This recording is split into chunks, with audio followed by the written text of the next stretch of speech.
Well, good afternoon, and welcome to XenTegra's Technical Thursdays, Tech Thursdays, as it were. And once again, like to welcome you to this event. We are going to be having about an hour-long sessions featuring about 45 minutes of presentation from Moin Khan, our Director of Consulting. But really, the focus of today's webinar is largely Citrix Cloud migration and Citrix Virtual Apps and Desktops, a technical deep dive. And really what Moin is going to be doing is explaining the hows and whys of architecting and then moving to Citrix Cloud. And Moin, if I've if I've set you up by not getting all the details right, I apologize. Just so we get started, my name is Raj Dalari. I'm the sales director for XenTegra Canada.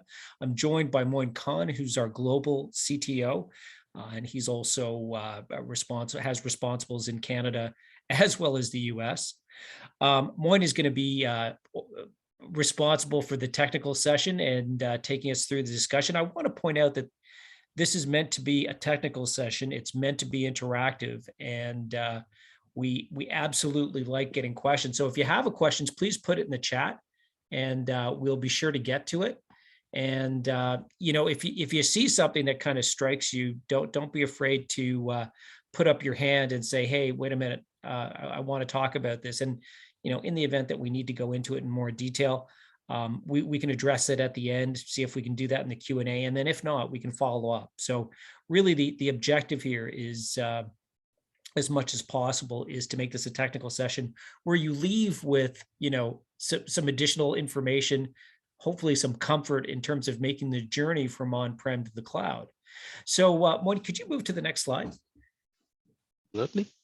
So a little bit about XenTegra. First off, we really appreciate you folks joining. Webinars like this are really part of our core competencies, or is a core competency for us. We spend a lot of time working with our customers, really trying to educate and really, more than anything, to give to our customers. And this is our philosophy is we find that if we help our customers and inform our customers, they can make a better decision. And, obviously we hope you work with us, but sometimes you don't. That's okay. But to that end, we do workshops like this. And one of the things that Moin has done is, and of course, our US parent runs these regularly on Wednesday, but we decided we'd enhance it with Technical Thursdays. So I hope you find this of value. We'd really appreciate your feedback at the end of the webinar. But the things that we do, and you might be aware of this, is we do a variety of webinars. We do workshops. They're meant to be technical in content. We also do a variety of podcasts. And we also encourage our customers to get out to vendor conferences where, in certain cases, some organizations aren't able to make it down, and we can actually provide those passes for you and help you kind of take the benefit of, I guess it's Citrix Summit and VMware World as well. So really what we try to do as much as possible is help our customers in that regard. I also want to point out that we provide something that we call a micro assessment. And the micro assessment is actually a no-charge service that XenTegra offers. The whole idea behind it is to take a look at your environment, to do a deep dive into, for example, your Citrix environment or your VMware Horizon environment, and help you get a better understanding of what is going on in your environment, what your strengths are, what your weaknesses are, and then more importantly, what potential threats are. And we give that to you. We give that to you no charge. And the intention is if there's things that you guys can do, hey, we encourage you to do it. But if there's items that are more technical in nature, we'll gladly do it for you from a consulting perspective. But the intention is to make sure that you're informed. So that's a little bit about us. Before we get into the webinar, I also just want to move on to talk about our philosophy. So much of what we do comes from Andy's conviction and belief that it's important to build a community and then to create solutions that serve the community. And when we look at our community really is the IT community, both in Canada and the US. And really what we believe is it's always great to sell technology, but it's really even better when customers draw the benefit they expect from their technology. And our real focus is to zero in on that and help you get more from your environment.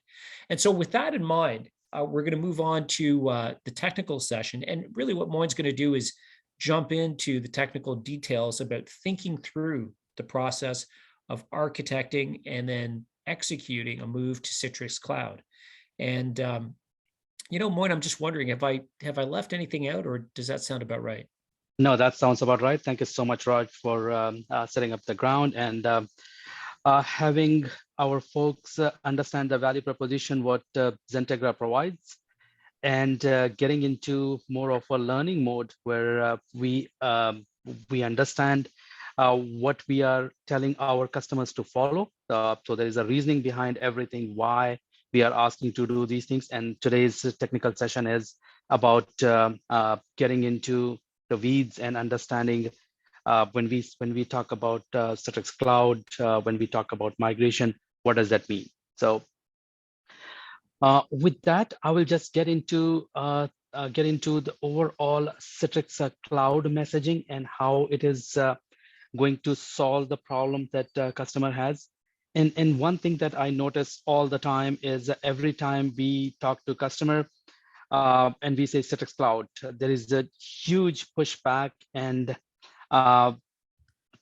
the way it comes across is, no, we are not ready for cloud yet. We cannot go to cloud.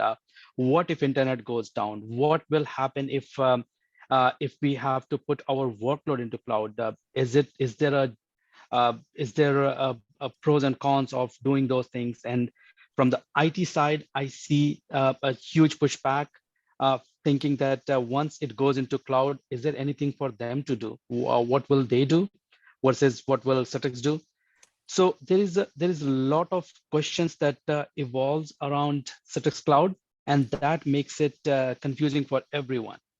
When we talk about Microsoft and when we talk about Office 365, the way things are that you don't need any on-prem infrastructure. You can run hybrid, but at one point, everything will be cloud.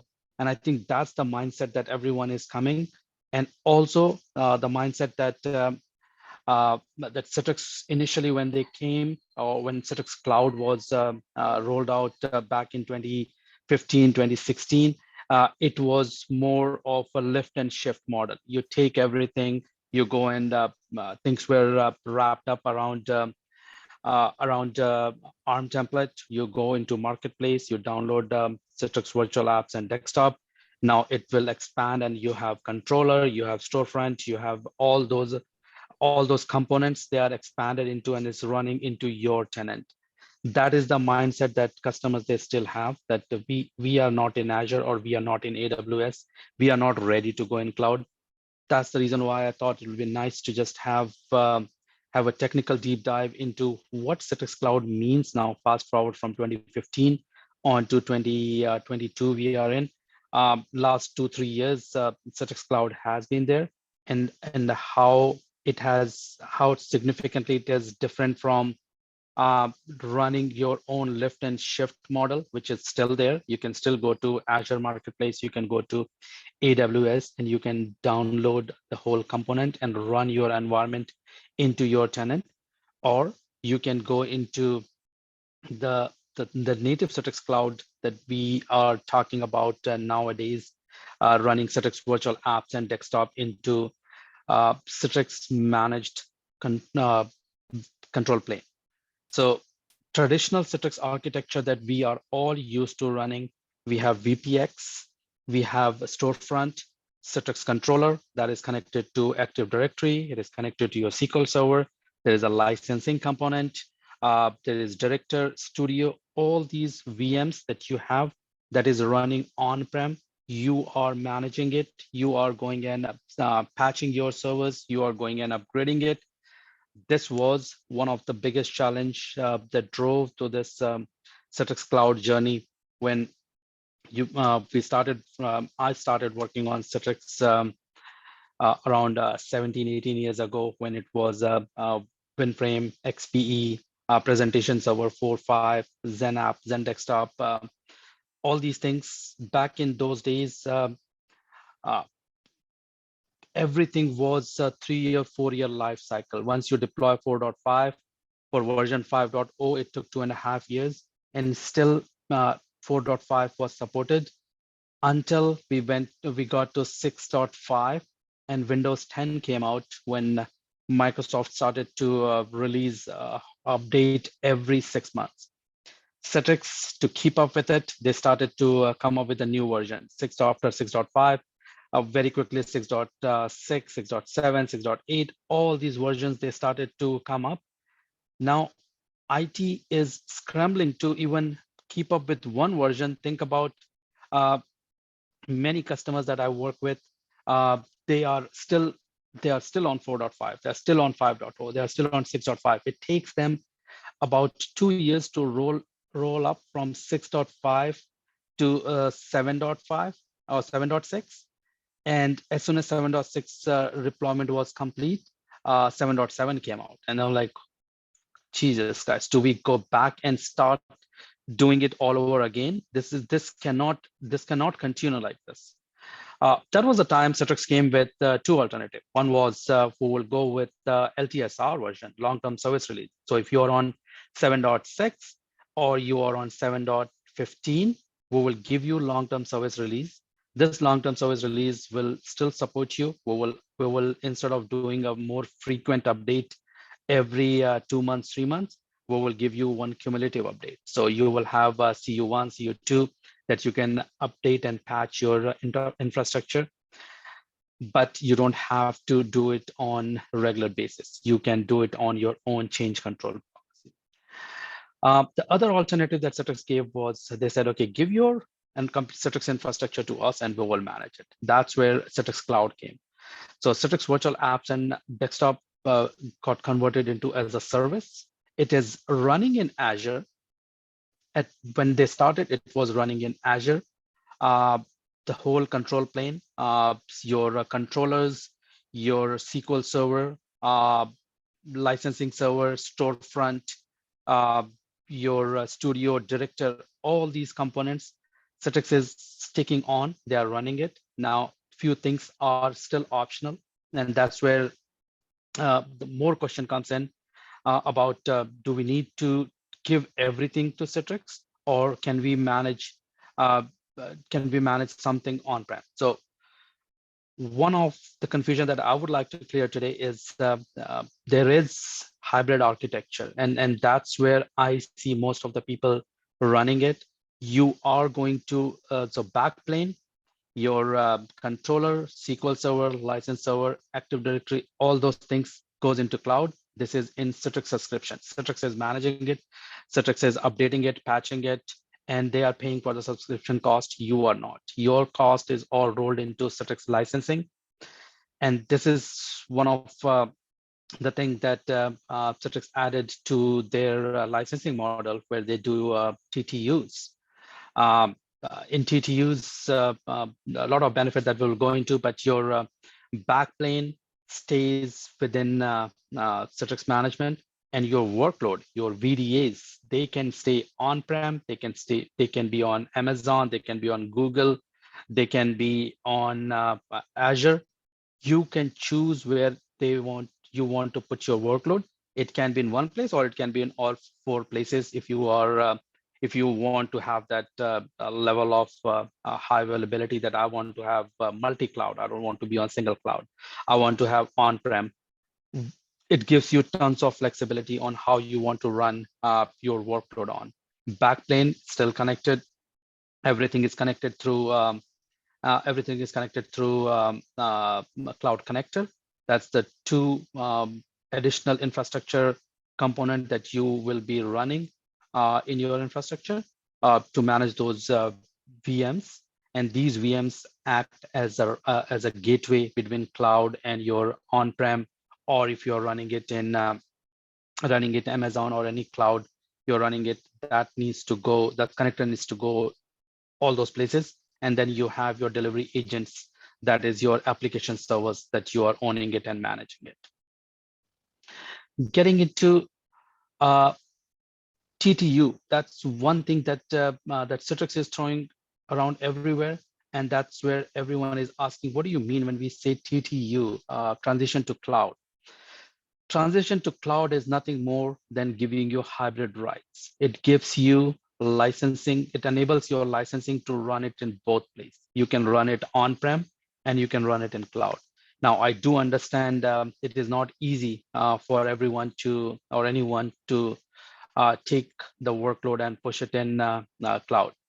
So for that reason, Citrix came up with a TTU model. TTU allows you to continue running your workload on-prem as you are running it today without having to do any changes. The next step, obvious step, is once you have that hybrid rights, you can explore retiring some of your on-prem infrastructure like controller, studio, uh, your director, all those things, and taking advantage of this backend infrastructure or your platform into Citrix Cloud. Continue running your workload where you are running today, and connect those workloads through Cloud Connector. This is what gives you more flexibility and enables your journey towards cloud. Believe it or not, very soon Citrix stopped selling perpetual license 2 years ago. Uh, very soon this will be all subscription based, and it is I always recommend to our customers that it is good to start preparing now.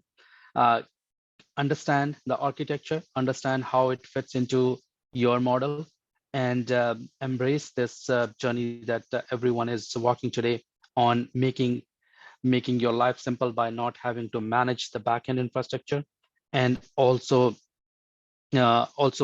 passing on the liability or management of these infrastructure. So now you can be more focused on proactive either monitoring of your users and providing more of a service to your customers and users by looking into their issues and challenges, and managing your users, then managing continuously staying busy with management of the backplane or the infrastructure component. So let Citrix manage all those things. You manage your users, you manage your business. How does this control plane work? What does it mean? So Citrix Virtual Apps and Desktop Service, it is a la carte service that can run on, you can pick and choose. Controller, definitely you want to leave it with Citrix, so you don't have to manage SQL Server. Citrix has its own SQL Server and its own controller, license server, studio, everything is all Citrix managing it. They did make few optional component. One of them is your gateway services. So you can choose to run gateway services from cloud, which is nothing more than ADC that is run and managed by Citrix, and you just take advantage of the service and run the service and manage it. Now, the limitation of those services that you don't get option to customize the whole page. You don't have option to do a disaster recovery if you want to do HSLB between active passive. All you cannot do that. So those limitations are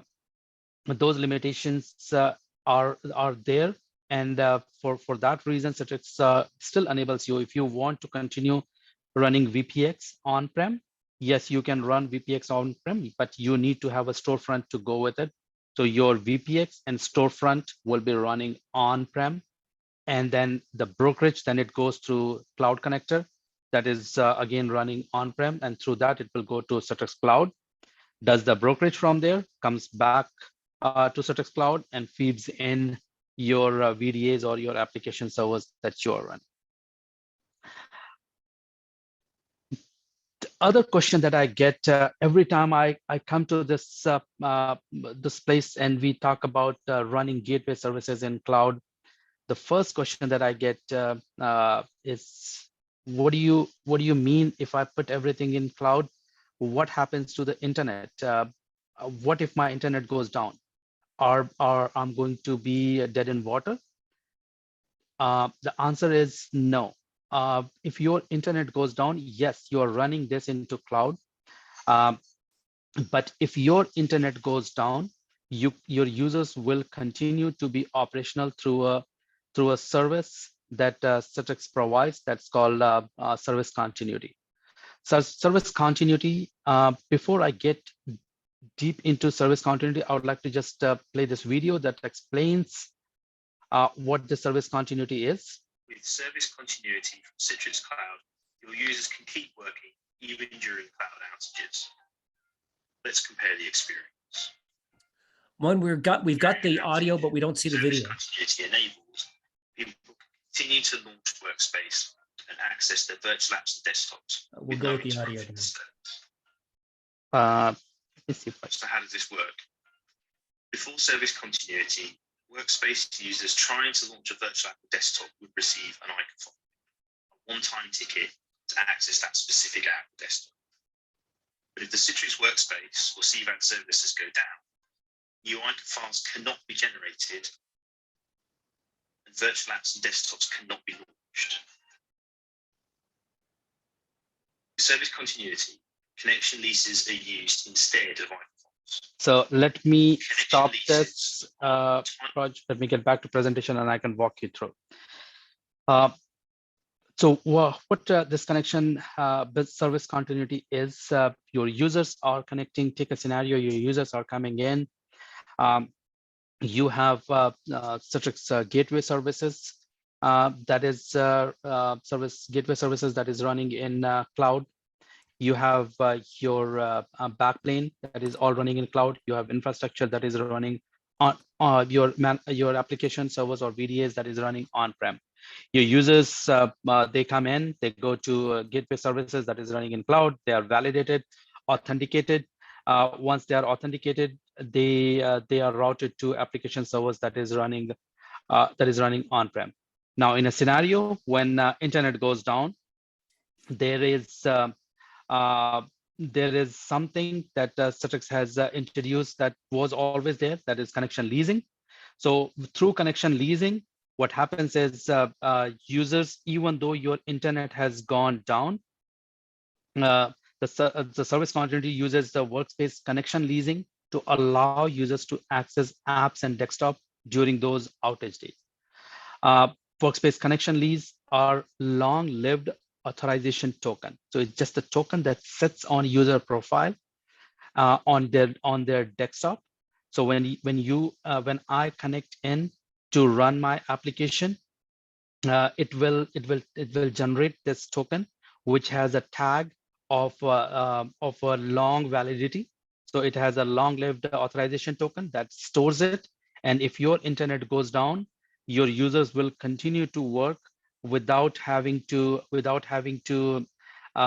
lose their connectivity or lose productivity. So this was one reason why people were exploring to run VPX on-prem and have more in management that they want to keep control. But with this option that Citrix just introduced to their gateway services, this makes life so much easier, where they don't have to go and run any VPX or storefront on-prem. The only component that you run is through cloud services. Now, with the only difference in connection leasing is that you need to have access to your VDAs or your application resources. So if you have your application resources that is running on-prem and you lost your internet connection and your users are still connected to your on-prem infrastructure, that they should be good. But if you are relying 100% into Azure and your Citrix Cloud is not able to get to your resources layer or where your resources are sitting, then that's a problem. So in this scenario, in the example that I'm sharing right now, if you see, there are two icons, Chrome and Outlook. They are enabled, and the Workday and Concur, because they are SaaS-based application, and they are running in Azure or in AWS anywhere. And you have lost your internet, and your users they cannot, or your internal users, they cannot get to internet at all. they will lose this access to SaaS-based application. But anything that you are holding on to on-prem, that applications will continue to work. With that, I will pause for a second. And Raj, I believe there is a question in chat. Maybe we can just go through it before we get to the next topic. Yeah, absolutely, Moin. If you give me a minute, I'll just bring it up, and I'm just going to read it through to you. So this came from one of the attendees who said, currently I'm running a Citrix workspace with Azure AD and an on-prem virtual apps and an on-prem virtual apps and desktop. However, when using Azure AD as authentication, it won't push the credentials to desktops for an automatic login. If I were to transition into Citrix Cloud, will that change how the workspace pushes credentials from an Azure AD authentication to the desktop? Excellent question. And the way we do it is there is a component called, so we are talking about single sign-on, and how do we make life easy for our users. If we are doing if we have AD that is sitting on-prem and then authentication is happening through Active Directory that is on-prem, the options that we have is either we use Azure AD, using AD Connect or something where we are syncing everything into Azure.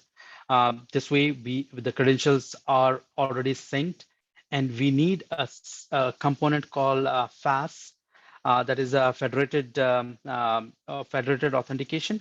But with FAS, this allows you to enable your single sign-on, and then your users, they don't have to type if your machine is part of domain and they are able to log in, they don't have to authenticate twice. It should continue to work. You should be able to configure your SSO using FAS and Azure AD. Okay, very good. What I'm going to invite is, the individual who wrote the question. If you have a follow-up or a supplemental, please just stick it into the Q&A, and we can come back to it later in the webinar. Thanks, Moin. Thanks, Raj. Getting into the next part, that is customer manager control plan. So one thing that Citrix has so far, this is our traditional architecture, where you have all these on-prem infrastructure that that user is managing it, and then you have identical infrastructure that you are running it from the cloud. So Citrix virtual apps and desktop allows end user to run application and desktop independently of the device, operating system, and interface. So allows your administrators to consolidate all these different resource locations that you have into a single pane, where you can just go and run all these things. Your administrators don't have to hop in and hop out from one resource location to other. You can consolidate all these together into one location. So a lot of benefits. And the other thing that I get asked all the time is the user experience.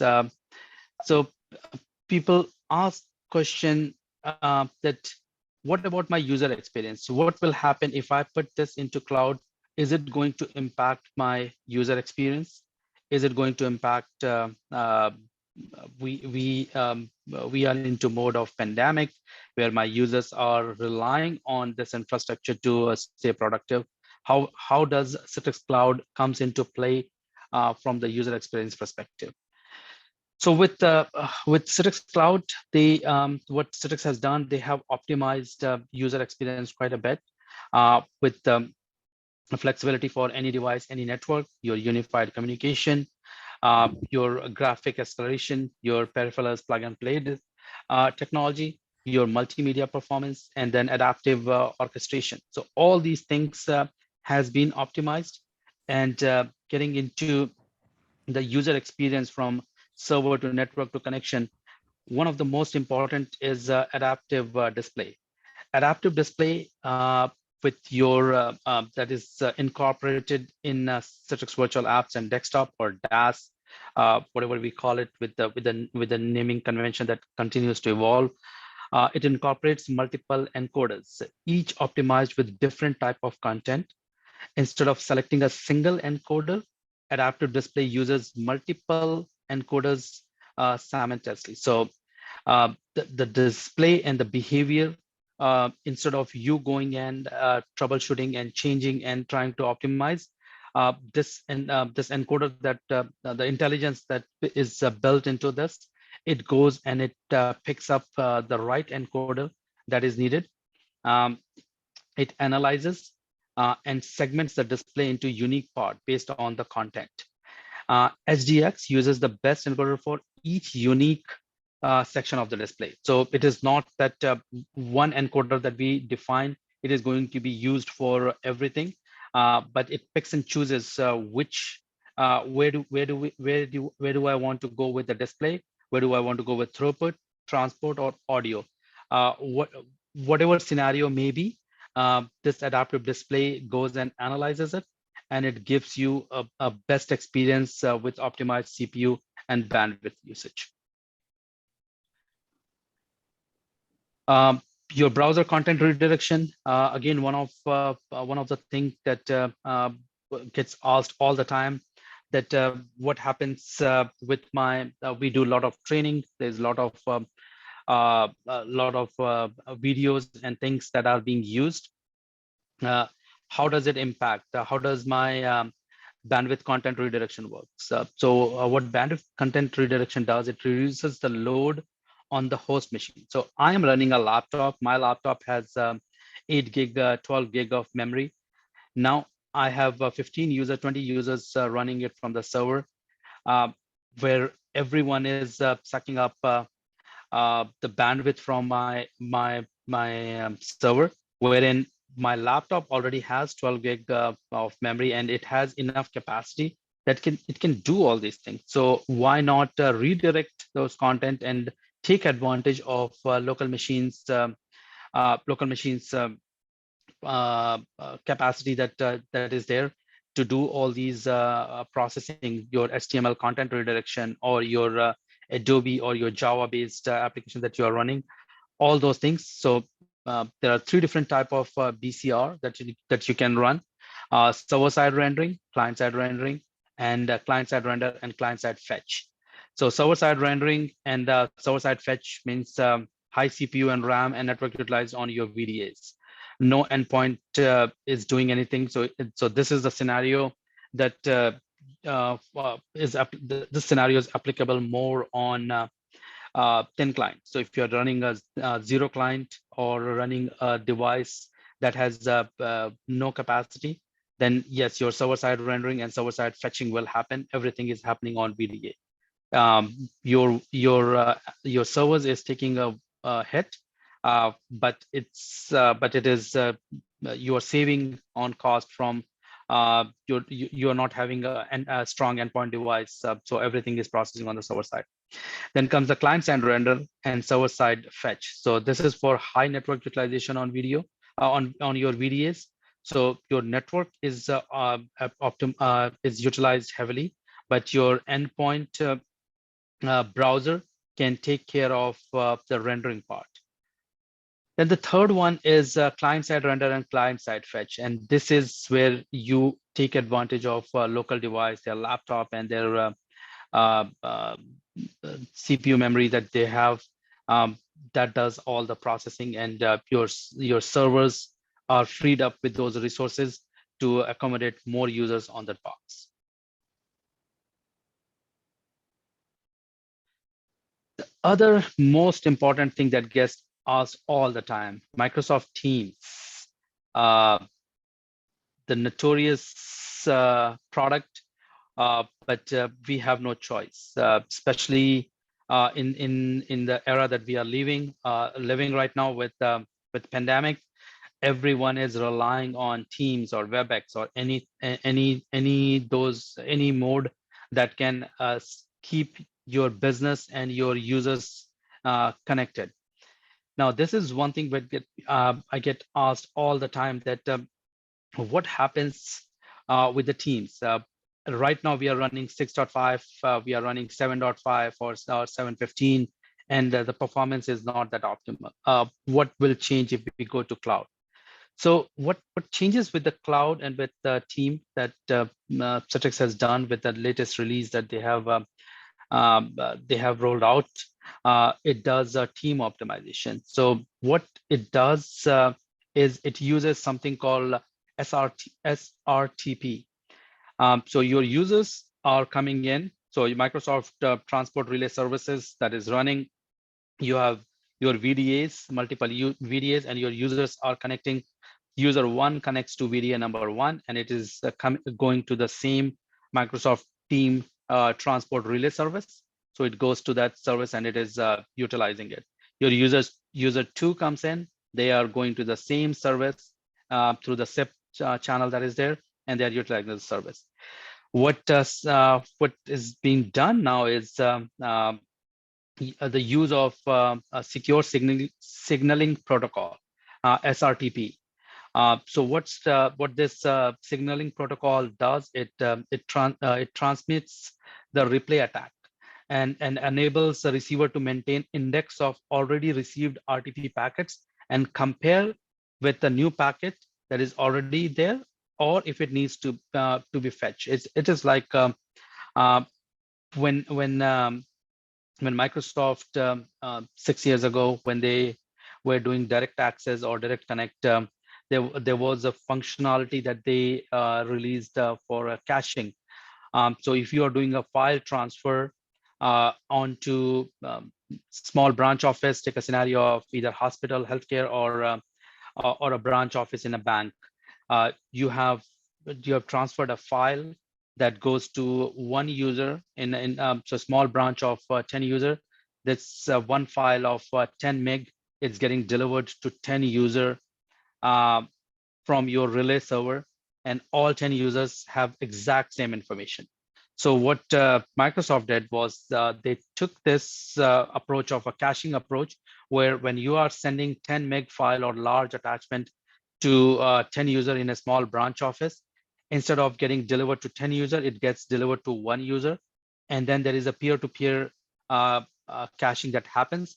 So user one, where it has been delivered, it streams to user 2, 3, 4, 5.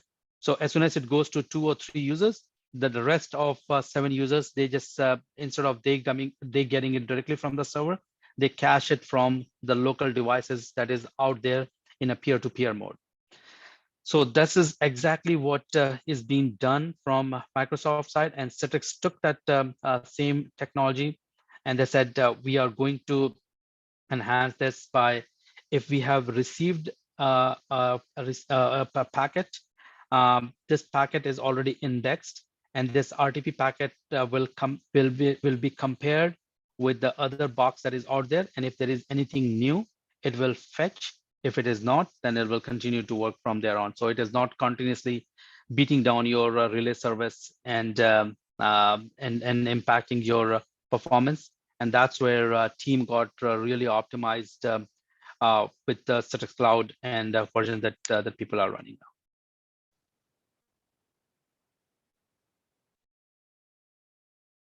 The other thing that is optimized very well, and people ask, is profile. One thing that often gets overlooked when we are delivering this into cloud mode, the way they is done is control plane. Yes, we have taken care of control plane. We understand how that works. We have taken it into consideration. My resource layer, my resources, my VDAs, they are running on-prem. I have full control of those things. Now, one thing that gets overlooked is your profiles and your file server and those things. So my profiles, are they still on-prem? Or my AD is running in Azure? My authentication and everything is happening in Azure. You want to keep your profiles very close. Either you keep the profile close. As you see from this, that there is multiple steps that comes into your logon process. So when you initiate a logon, your session initializes, your user profile gets launched. And if your user profile is running on-prem and your workloads are sitting in Azure, that is a problem. That will lead to dissatisfaction on user side. So your profile needs to be very close to where your application workload is. Your GPU and your apps, your logon script, your drive mapping, your printer mapping, your cell initialization, all those things goes into play before your session is launched. Now, this is something that adds to 45 to 120 second, and this is really long time. Users, they don't have, or your business does not have that much patience to sit there for almost 2 or 3 minutes waiting for the connection to launch. WEM, workspace environment manager. That is one thing that Citrix Cloud gives you. And I strongly recommend exploring WEM when you are doing Citrix Cloud to ensure that is part of your design and part of your rollout, that you are going to take advantage of WEM service. So WEM improves your logon performance. It is a service that replaces your Windows group policy, your object, your logon script, your preferences that you're running in your GPU. All these things, it just takes all these things and it runs it through WEM agent. Now all your user profiles, your GPU and GPP, your script, your drive mapping, your printer mapping, all is done by WEM agent, which is intelligent enough to proceed and optimize your experience. So these may sound small, but these are the things that definitely you need to factor in when you are designing your cloud and you're taking that cloud journey to make sure that your users has optimum performance. So just to recap, your Citrix Cloud, your backplane that is managed and monitored and updated by Citrix. It is running in Azure.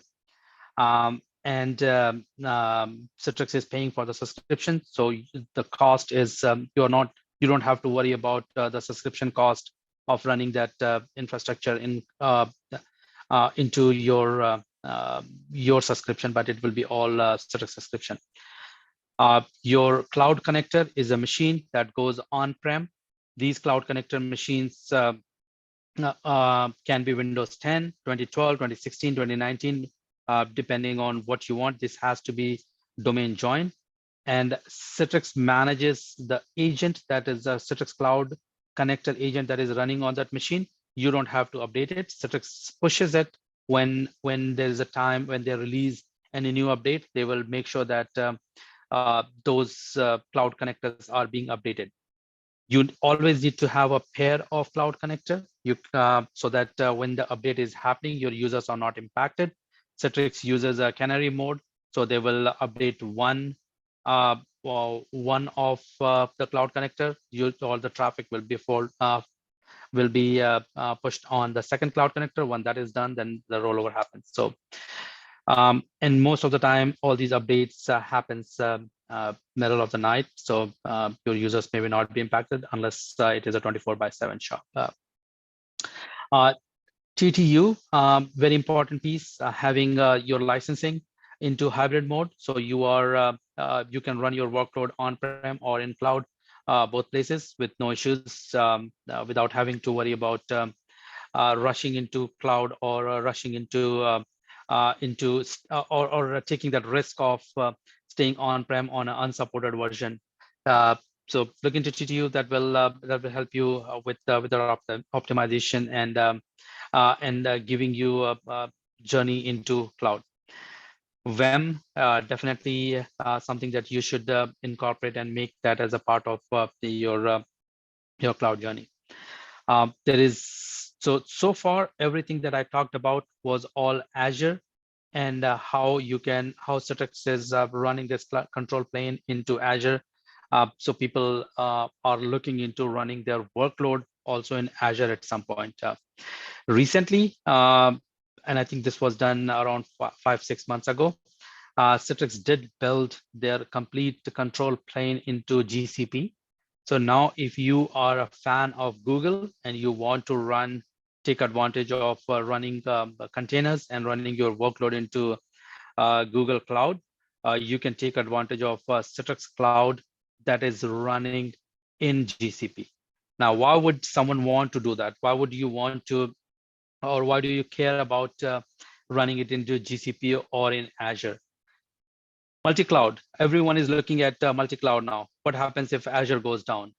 Similar scenario 20 years ago when people were running data center. We don't want to rely only on one data center. We want a colo. We want to run our DR into other location where I'm not putting all my eggs into one basket. So similar scenario, your primary data center, your colo, or your backup data center, so that you can get your high availability. Same thing now with the cloud. Either you put all your egg in one basket and rely only on Microsoft for securing your infrastructure or running it into Azure, or you look into approach of multi-cloud. So that's where I was getting a lot of questions asked that what happens if Azure goes down? What is the fallback? Or can we run workload into Google as well? So that is the challenge that Citrix addressed by putting their control plane into Azure. So from the design perspective, either if you're looking into having a DR scenario, where you have your primary workload running into Azure, either completely or in hybrid mode, and then backup location or your DR running in GCP. Can you do two gateway services? So you have a gateway services that is running in Azure, and you have gateway services that is running in GCP. Can these two be into a GSLV mode? Today they are not, but that's something that I was talking to product managers to see if this is in the roadmap, and they are exploring to see if they can make these two gateway services into a GSLV mode. So you can have a true disaster recovery scenario, a business continuity scenario addressed by exploring this scenario of running the control plane, Citrix control plane in GCP, running Citrix control plane in Azure, and then somehow making these two scenario the gateway services that is running in both places. If these two can be made into a true GSLV mode, that your users, if it goes down, it can seamlessly fall back onto GCP.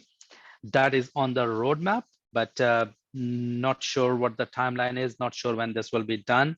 But this is good to know that Citrix is thinking, and they are planning on adding those things to it, to cloud in long run. Raj, we have a comment or a question in chat box. When we did, we had a question that came up that regrettably I kind of got to a little late. It was from Jason, or excuse me, Jared. I apologize, Jared. My goodness. Asking whether or not a certain functionality will be supported in 2203. And what I was struggling with was, okay, which technology are you speaking of? So Jason, I don't know if you're in a position to put up your hand or anything like that, but if you are, we'd be glad to answer that one. And we'll give them a minute or two, or at least some time. Otherwise, we can maybe come back to it at the end. So with this, I just wanted to give some time for audiences to ask question. I think there is a question in chat box. Aha, actually it is there. So Citrix cloud approved hybrid VDAs use 1912. Now will they work on 2203 LTSR? So far, Jared, yes, that's the answer that that I have received from Citrix, that they will work on 2203. They are not pushing everyone to update their VDAs immediately. At one point they will be, but so far, yes, your 1912 will be supported with the 2203. Okay, that's good news. That's good news. Now, Moin, sorry, are you just thinking that we want to just leave this time now just as an open session? If people have got questions they want to ask, look at that. Thumbs up from Jerry. Thanks, Thank you, Jared. Jared. Yes, so this brings, so we are on top of the hour. I have part 2 of this event that is happening next Thursday, which I will be recapping what I have done and then getting into security and other architecture of cloud. We are running it on the same time next week, which is done in person from our one of the cafe here in Toronto. So I will I would wrap up my session from now. And if you guys think that you want to understand more or get deeper into the architecture, we are doing more the next session next Thursday, which is I believe 3 hour long. In that it will be not into webinar mode. It will be more interactive, where we have audiences and folks who are joining us in person. And we will open it for virtual audiences as well, where we can make it more interactive, where you can ask questions. And I'm inviting Citrix product manager, Stephen, for that session as well, so that he can answer any question on the roadmap side, making it easy for people to follow along on what is coming down the pipe. Moin, that's excellent. And thank you for, first off, thank you for the presentation and discussion today. I'm pretty certain everyone found it pretty informative. And I just want to clarify a couple of things about next week. Next week, we're continuing our cadence of Technical Thursdays. The event, just to recap, is going to be held in person downtown Toronto, but you're saying it's going to be in person and webinar at the same time, Moin? It will be in person, and we will have a virtual link for people to follow along if they're interested. Okay, so Moin, we're not going to be giving out free vouchers for everyone on this call to fly into Toronto. Is that about right? If would love to, beautiful weather. We are still getting snow. So if you are missing snow, you are more than welcome to come down here, and we will have nice coffee, pizza, and do a lot of learning. And next week event, we are tying our cloud journey with the endpoint. So we will be inviting Igel there as well, who is one of our partner who can do conversion of your x86 based device and convert that into a thin client. So we will concluding our cloud journey onto endpoint devices by having Igel show us on how to convert this x86 device to run Citrix Cloud. Well, that's excellent. Thank you for confirming that, and also for not confirming that, or actually perhaps not offering free vouchers for people to take an air to fly into Toronto. So just want to be clear about that. We were kidding about that. As we wrap this up, folks, we really appreciate your attendance. This is just kind of part of a continuum where we just want to regularly have engagement with, with organizations to kind of inform them about topics that we happen to know pretty well. And, if it becomes a forum where you could ask some questions, or, you want to drill down into any more detail, just let us know. We'd be glad to either connect with you directly or actually connect you with the appropriate XenTegra sales team. So with that, I think what we're going to do is sign off and thank you once again for joining. I'm hoping you found this to be useful, and I'm hoping that the whole idea of doing these on a regular basis is useful for you. And if you have any comments or thoughts, please let us know. But if not, we really would like to thank you for attending. I'd like to obviously thank our marketing team, and Moin, of course, really thank you for your presentation. Thank you so much, Raj. Thanks, team. Thanks, everyone, for attending this session. And I'm looking to make it more interactive in coming days, so we are able to answer questions and make it more collaborative than having me talking or we just talking and you being on the receiving end. So moving forward, stay tuned for more information to come, and we will try to make it more detailed, more deep dive, and more collaborative. Awesome, Moin, thank you. And with that, we're gonna call it a day, and thank you. Thank you, guys.